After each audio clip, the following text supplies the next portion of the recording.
You know that feeling when you buy a brand new phone and 6 months later it starts lagging like it's 2010 again? Yes, we all have been there. Every year tech companies drop shiny new gadgets that make your old ones feel like ancient relics. But what if I told you the next gadget you buy might be the last one you ever need? I'm talking about a new kind of tech that doesn't get old. It upgrades with you. You don't replace it, you build it. Sounds crazy, right? Well, the future of gadgets is about to get modular. And trust me, it's going to change everything from your phone to fridge. Let's break it down. So what exactly are modular gadgets? Think of them like Lego, but for technology. Instead of buying a brand new phone every time you want a better battery or camera, you just swap out the part you want. Battery is weak, snap in a new one. Need a better lens? Click and done. It's tech that grows with you, not against you. This idea is not new though. In fact, companies have been chasing this dream for over a decade. Back in 2013, Google announced Project Ara, a phone made entirely of replaceable blocks. Camera, CPU, battery, display, all detachable. It looked like the future until it did not. The project got shelved in 2016, mostly because the tech wasn't ready and the design was clunky. Then came LG's G5, a phone that let you swap modules like a camera grip or better speakers. Cool idea, but again, not enough people cared back then. But fast forward to today, the modular dream is making a comeback. Companies like Fairphone and Framework are showing that this is not just idealistic, it's practical. First question is, why now? Because the world is finally catching up. Sustainability matters. E-waste is piling up. We toss out over 50 millions of electronics every year. And modular gadgets offer a real solution. Plus, with the movements like right to repair gaining momentum, users finally want control over their tech. Let's be honest, tech companies have mastered one thing really well, making you feel outdated. For the first few months, your phone is lightning fast, camera is crisp, and battery lasts all day.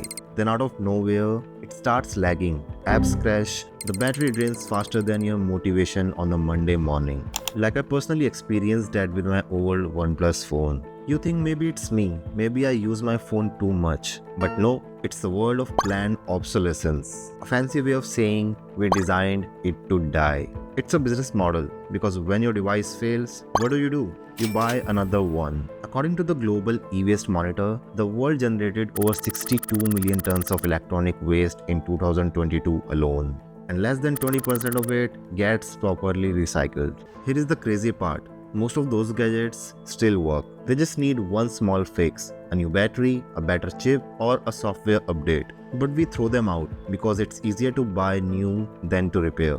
And repairing, forget it. Many companies even lock repair options behind official service centers, charging ridiculous price. Think about it. Your phone might have been mined in Africa, assembled in China, sold in India, and discarded in some landfill across another continent. That's the true cost of innovation. But here's the twist. People are starting to notice. The right to repair movement is gaining traction. Governments are cracking down on unrepairable devices. And users are asking tougher questions. And this right here is where modular tech steps in like a quiet rebellion. A smarter, greener, and more human way to build gadgets that don't just serve the company, they serve you. Okay, so we know tech industry has been stuck in buy, replace, repeat cycle for years, but there are a few bold companies out there trying to rewrite the rule book. Let's start with Fairphone, a company from the Netherlands that is literally built on the idea of fairness. Their phones are fully modular. You can swap out battery, camera, or screen yourself with a small screwdriver.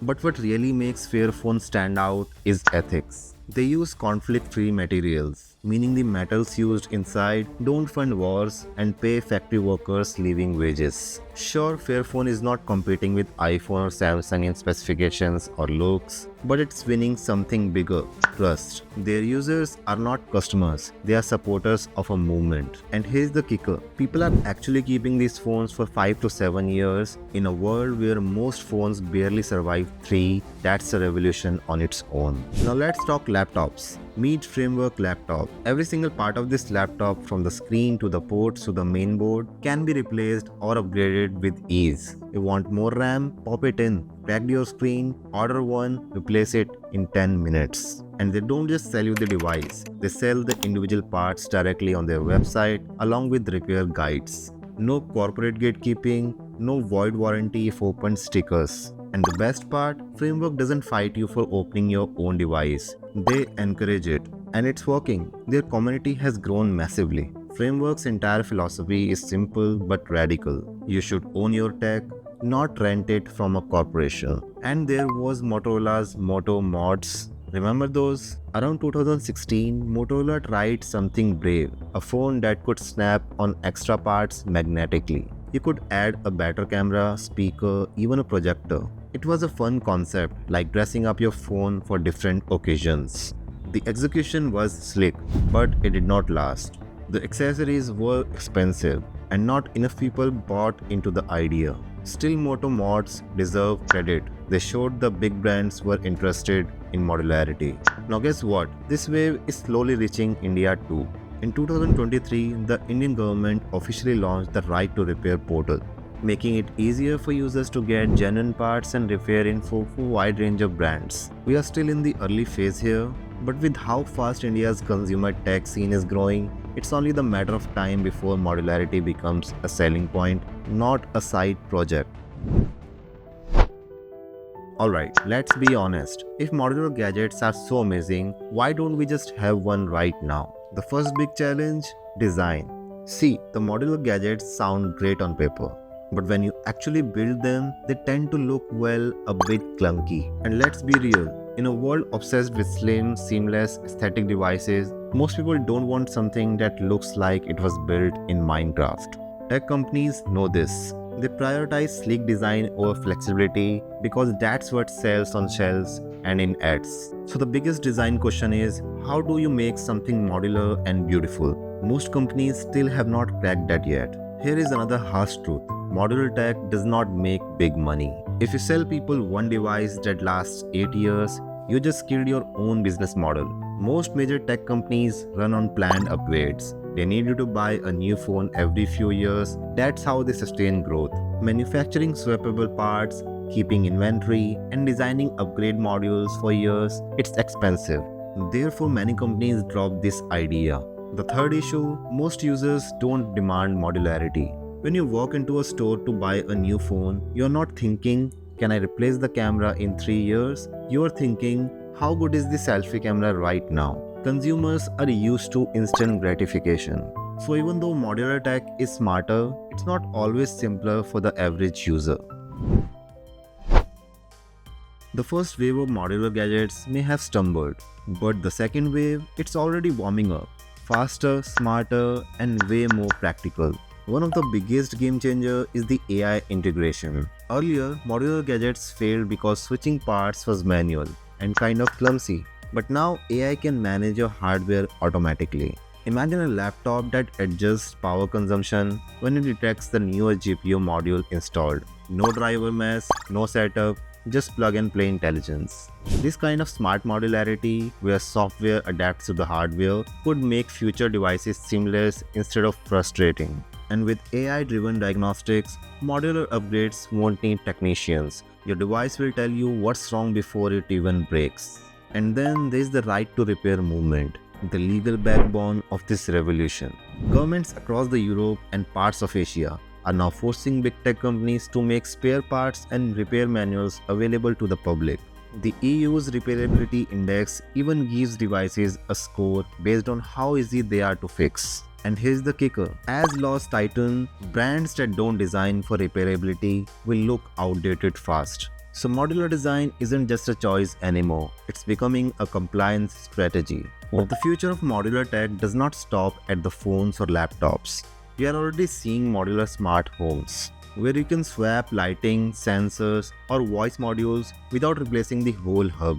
Even electric vehicles are going modular. Companies like Tesla are experimenting with modular battery packs.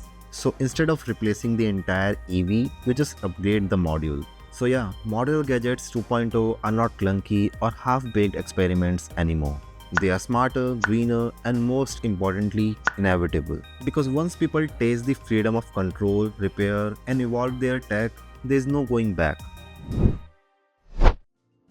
So, what it means for you? Let's start with what the industry is saying. A 2024 report mentioned that the global market for modular consumer electronics is expected to reach $75 billion in 2032.